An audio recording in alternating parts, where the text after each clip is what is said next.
ज़िले ज़क़वात इशर चेयरमैन सखर सलीम गनी कलवट पारां ग़रीब बेवाहन माज़ूरनि जी माली सहायता मुस्तक़िल बहाली ऐं ग़रीब नियाणियुनि जे ॾाज लाइ कमिश्नर सखर डिवीज़न जे कॉन्फ्रेंस हॉल में चेक विरहाइण वारी तक़रीब मुनक़िद कई वई। चेक विरहाइण वारी तक़रीब जो महिमान ख़ासि कमिश्नर सखर डिवीज़न फयाज़ हुसैन अब्बासी हो, जॾहिं त AC Ameer Ali Mirani, assistant commissioner Rohri Labeeka अकरम, तालके सिटी सखर चेयरमैन अब्दुल मजीद मलिक, हफ़ीज़ुल्लाह चाचड़ ऐं ॿिया पिणु तक़रीब में शिरकत कई।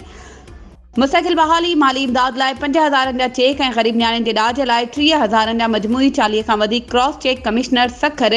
डिवीज़न फयाज़ हुसैन अब्बासी, ज़िले ज़क़वात इशर चेयरमैन सलीम गनी कलवर समेत AC अमीर अली मीरानी,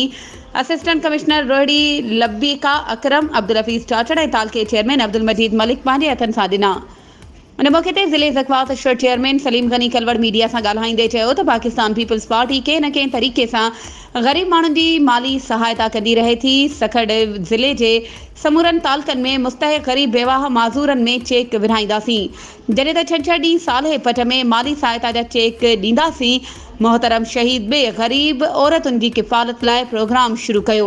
जंहिंमां मुस्तहिक़ फ़ाइदो हासिल कनि था। ज़िले ज़क़वात इशर कमेटी सखर खे जेके फंड मिलनि था उहे हक़दारनि ताईं पहुचायूं पिया, जेको सिलसिलो जारी आहे। वधीक ख़बरुनि ऐं अपडेट्स जे लाइ असांजे चैनल खे सब्सक्राइब कयो ऐं हा, बेल आइकन खे प्रेस करणु न विसारिजो त जीअं असांजी हर नई अचण वारी वीडियो तव्हां ताईं पहुची